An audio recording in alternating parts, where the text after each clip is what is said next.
Ma petite amie m'a murmuré, je ne peux pas épouser la misère, avant de rompre avec moi en l'espace de 10 minutes, juste après un dîner dans le pavillon des années 70 de mes parents, et tout ce que j'ai trouvé à répondre, c'est « d'accord ». Je suis retourné au travail jusqu'à ce que la une du journal local ne vienne tout chambouler, car j'ai appris quelque chose de fascinant sur moi-même cette semaine. Il s'avère que j'utilisais le mode de vie de ma famille comme un filtre involontaire pour mes relations sans même m'en rendre compte.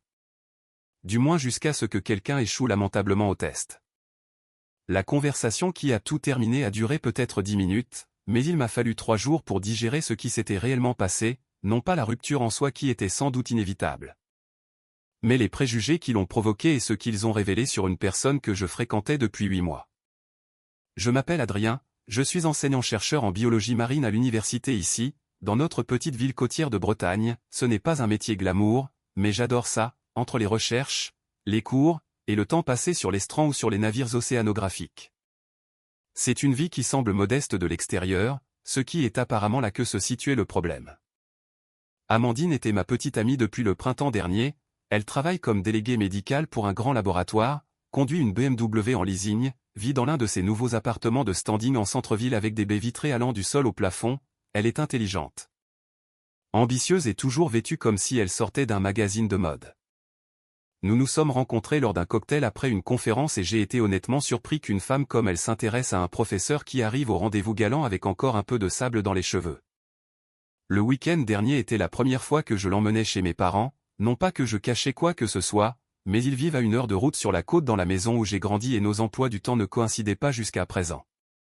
Le trajet s'est bien passé, Amandine semblait enthousiaste, posant des questions sur mon enfance et plaisantant sur le fait de rencontrer enfin ceux qui avaient fait de moi l'homme que je suis. Bref, une étape normale dans un couple. Puis nous sommes arrivés devant chez mes parents, un pavillon de plein-pied des années 70, 3 chambres, environ 100 mètres carrés, de la moquette marron par endroits. Du lambris en bois dans le salon et des meubles qui ont été retapissés 2 fois parce que ma mère refuse de jeter ceux qui fonctionnent encore.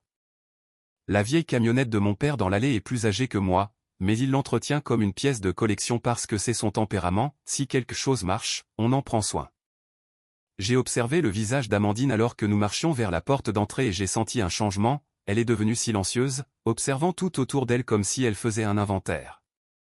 Le dîner consistait en un simple gratin de thon, la spécialité de ma mère, servi dans la vaisselle qu'ils ont depuis leur mariage. Mon père a raconté des anecdotes sur ses années de travail, ma mère a interrogé Amandine sur son emploi, une conversation familiale banale. Mais je sentais des ondes de tension émaner d'Amandine. Au milieu du repas, elle a demandé à mon père quels étaient ses projets de carrière alors qu'il a 64 ans et qu'il est à la retraite depuis 3 ans, mais elle l'a dit sur un ton qui laissait croire qu'elle le pensait au chômage et en recherche d'emploi. Quand ma mère a mentionné qu'elle avait trouvé un cadeau pour la baby shower de ma cousine chez Emmaüs, Amandine a carrément grimacé, et pas discrètement. Le trajet du retour s'est fait dans un silence pesant, je pensais qu'elle digérait la rencontre, que c'était peut-être trop intense pour une première fois, ce que je pouvais comprendre. Le lendemain matin, elle m'a appelé pour me dire, d'une voix posée et calculée, « Adrien, je dois être honnête avec toi, je t'apprécie beaucoup, mais je ne peux pas épouser la misère.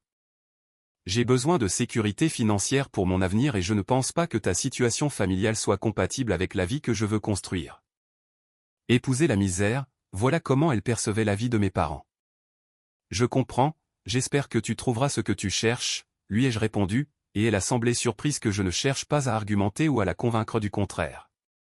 Mais honnêtement, qu'aurais-je pu dire? Que les valeurs de mes parents n'étaient pas assez bien pour elle ou que leur simplicité reflétait d'une manière ou d'une autre mon caractère? Ce qu'elle ne savait pas, et que je n'avais pas jugé utile de mentionner car cela ne m'avait jamais semblé pertinent, c'est que mes parents avaient récemment décidé de faire quelque chose de significatif avec leurs économies. Après 35 ans de vie frugale et d'investissement discret, ils étaient prêts à agir d'une manière qui allait surprendre beaucoup de monde. Ce qui me tracassait le plus n'était pas la rupture, mais de réaliser qu'en 8 mois de relation, Amandine ne s'était jamais intéressée aux valeurs de ma famille, à leur histoire ou à qui ils étaient vraiment, elle n'avait vu que des vieux meubles et en avait déduit leurs valeurs humaines. C'est peut-être ma faute de ne pas avoir expliqué notre philosophie familiale sur l'argent, ou peut-être était-ce exactement le filtre dont j'avais besoin sans le savoir. Quoi qu'il en soit, j'ai passé le week-end suivant dans les flaques à marée basse avec mon équipe de recherche, à faire un travail qui compte vraiment pour moi avec des gens qui comprennent que la substance n'est pas toujours visible en surface. Note, lire vos réactions me fait du bien, Vous êtes nombreux à souligner que sa réaction en dit plus sur ses priorités que sur la valeur de ma famille, et cela devient de plus en plus clair à mesure que j'y réfléchis. Note 2. Pour ceux qui m'interrogent sur la situation réelle de mes parents, disons simplement que les apparences sont trompeuses, ils ont toujours cru au fait de vivre modestement peu importe leurs moyens, certains appellent ça être vieux jeu, moi j'appelle ça avoir le sens des priorités. Note 3. Lucas, mon collègue, vient de m'envoyer un message après avoir vu mon histoire, il n'en revient pas qu'elle n'était pas au courant pour mes parents, je suppose que tout le monde dans mon département sait ce qu'Amandine n'a jamais pris la peine de demander. Mise à jour 1. Les choses sont devenues intéressantes plus vite que prévu, la vie dans une petite ville a ses avantages quand il s'agit de rétablir la vérité. Jeudi matin, j'étais dans mon bureau à préparer mon cours d'écologie marine quand Lucas a frappé à ma porte avec un exemplaire d'Ouest France, souriant comme s'il détenait un secret. En première page de la section locale, on pouvait lire « Un couple de la région fait un don anonyme de 50 millions d'euros pour le nouveau centre de recherche marine ». L'article expliquait comment Jean-Pierre et Françoise Lotte, mes parents, avaient discrètement financé l'intégralité d'un centre de recherche axé sur la préservation des écosystèmes côtiers qui s'appellera le Centre de recherche marine Adrien Lotte. Apparemment, ils préparaient cela depuis des mois avec la fondation de l'université, et ce qu'ils voulaient faire de leurs économies s'est avéré être le financement de l'installation dont j'avais rêvé toute ma carrière. L'article précisait que mon père avait créé puis revendu une entreprise régionale de gestion des déchets pour une valeur bien supérieure à celle du marché et que mes parents étaient des soutiens de longue date de l'éducation environnementale préférant agir dans l'ombre. 50 millions d'euros venant de gens qu'Amandine pensait vivre dans la pauvreté. À midi, mon téléphone croulait sous les messages de collègues et d'amis, le président de l'université m'a appelé personnellement, le doyen a mentionné qu'ils allaient accélérer mon dossier de titularisation, mais l'appel le plus étrange est arrivé vers 15 heures d'un numéro inconnu. J'ai laissé un message sur la boîte vocale, puis le numéro a rappelé encore et encore avant que je ne décroche enfin. Adrien, c'est Amandine, j'ai vu l'article dans le journal. Sa voix était totalement différente, nerveuse, presque essoufflée. Elle a continué en disant qu'il y avait dû y avoir un malentendu sur la situation de ma famille et qu'elle se sentait terriblement mal de la façon dont les choses s'étaient terminées, demandant si nous pouvions discuter. Je lui ai dit que j'allais y réfléchir avant de raccrocher sous le regard de Lucas qui secouait la tête en disant que certaines personnes ne voient de valeur que lorsqu'elle est imprimée dans le journal. Ce qui me dérange, ce n'est pas qu'elle est appelée, c'est qu'elle l'ait fait le jour de la parution de l'article et non durant les 7 jours précédents où elle aurait pu simplement s'excuser d'avoir jugé ma famille. Mes parents m'ont appris que la vraie richesse murmure tandis que la fausse richesse hurle. Amandine a entendu un murmure et a cru au silence, et maintenant que la une du journal hurle, elle parle de malentendu. Je commence à penser que le malentendu était le mien, de croire que 8 mois suffisaient pour que quelqu'un cherche vraiment à savoir qui je suis. Note, pour ceux qui demandent si je vais la rappeler, je n'en sais rien, une partie de moi est curieuse de savoir ce qu'elle entend par malentendu dans ce contexte. Note 2, ma mère m'a appelé en riant ce matin car 3 personnes au supermarché lui ont demandé si j'étais célibataire pour leur fille ou petite-fille, la dynamique des petites villes est hilarante. Note 3, l'université reçoit déjà des candidatures de chercheurs du monde entier, le cadeau de mes parents va changer bien plus que ma simple carrière. Mise à jour 2. Je pensais que l'article de journal serait la fin de l'histoire, mais j'avais tort, certaines personnes gèrent leur erreur sur la richesse comme elles gèrent tout le reste, en insistant lourdement. Mardi dernier, ma mère m'a appelé au travail, ce qu'elle ne fait jamais sauf en cas de problème, pour me dire qu'elle venait de recevoir un appel très étrange de mon ami, Amandine. Mon sang n'a fait qu'un tour, Amandine avait prétendu être inquiète pour moi, disant que j'agissais bizarrement depuis la rupture et qu'elle voulait s'assurer que je gérais bien les choses émotionnellement. Inquiète pour moi, bien sûr. Mais ma mère a continué en expliquant qu'Amandine avait ensuite posé des questions très précises sur les opportunités d'affaires de la famille et si mes parents cherchaient des partenaires pour de futurs investissements.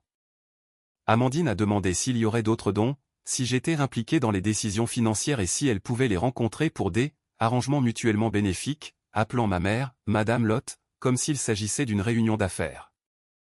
Ma mère, qui a enseigné en école primaire pendant 30 ans et s'est repéré la manipulation à des kilomètres, avait enregistré toute la conversation en expliquant qu'elle avait appris à documenter les propos des gens qui disent une chose pour en penser une autre.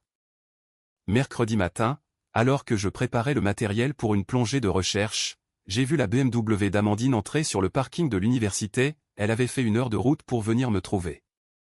Elle est entrée dans le bâtiment des sciences marines comme si elle était chez elle, vêtue d'un tailleur chic avec un porte-documents en cuir, attirant les regards de mes étudiants.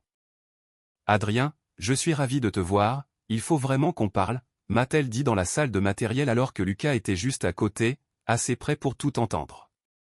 Elle a commencé par de grandes excuses sur le fait qu'elle avait mal compris les choix de vie de mes parents, comme si la modestie était une préférence excentrique plutôt qu'un système de valeurs. Elle a ouvert son porte-document en disant qu'elle avait beaucoup réfléchi à nous et qu'elle s'était trompée en se focalisant trop sur la sécurité financière immédiate. Elle a sorti ce qui ressemblait à un plan d'affaires, expliquant qu'elle avait fait des recherches sur les investissements dans la conservation marine et qu'avec mon expertise et les ressources de mes parents, nous pourrions construire quelque chose d'incroyable ensemble. C'est à ce moment-là que j'ai sorti mon téléphone et que j'ai lancé l'enregistrement de ma mère où l'on entendait clairement Amandine proposer ses services de partenariat stratégique à mes parents.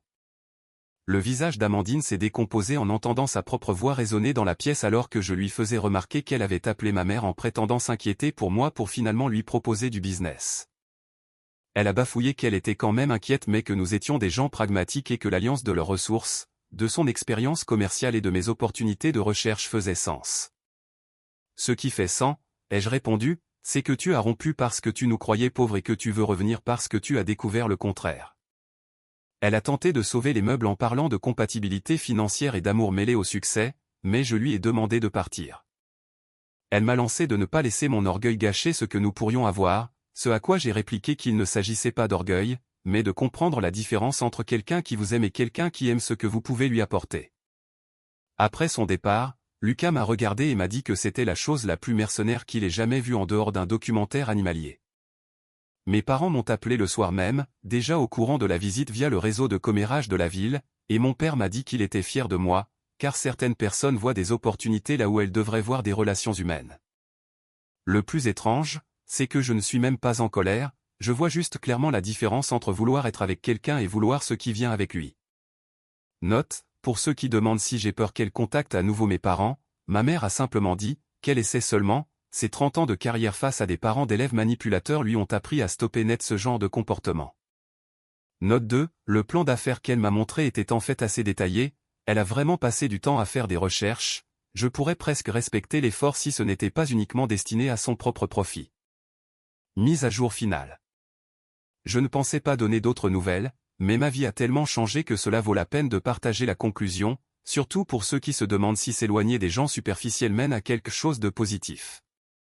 2 ans plus tard, ma vie est métamorphosée de la meilleure façon possible, le centre de recherche a ouvert l'automne dernier, je suis le plus jeune directeur de département de l'histoire de l'université et notre travail sur les écosystèmes côtiers attire l'attention nationale. Mais le plus beau dans tout cela, c'est d'avoir appris ce que l'on ressent quand quelqu'un vous choisit pour ce que vous êtes et non pour ce que vous représentez. J'ai rencontré Clémence il y a 18 mois de la manière la plus banale qui soit.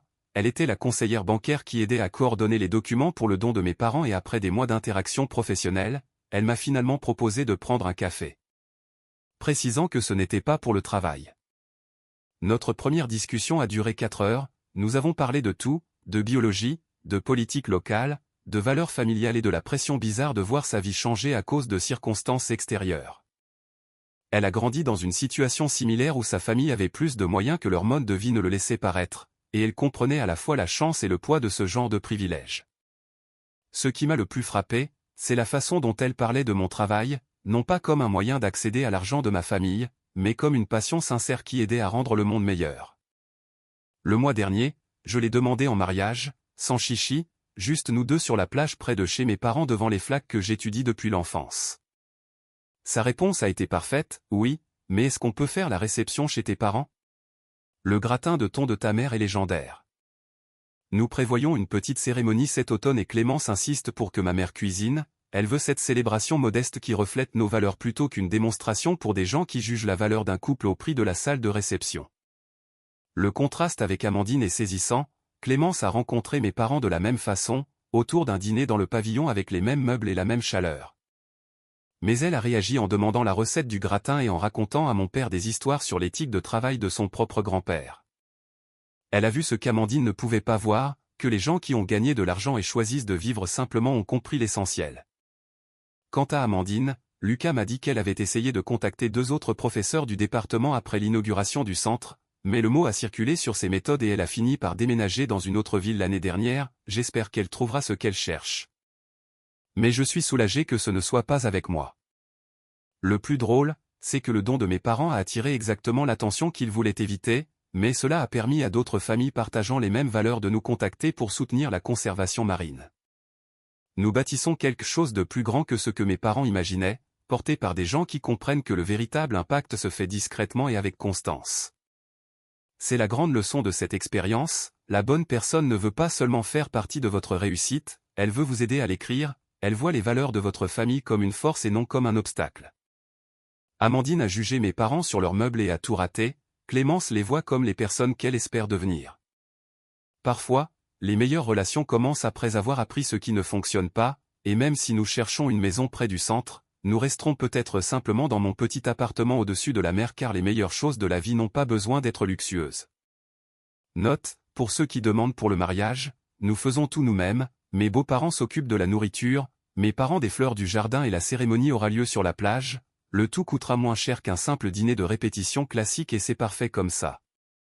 Note 2, le centre de recherche recrute si vous êtes passionné par la conservation marine, nous privilégions la passion au pédigré, ce qui est une bonne philosophie pour tout dans la vie. Note 3, on m'a demandé si je regrettais de ne pas avoir insisté avec Amandine, et la réponse est non, on ne peut pas construire une relation saine avec quelqu'un qui voit le caractère de votre famille comme un boulet financier. La bonne personne célèbre vos valeurs au lieu de vous demander de les changer.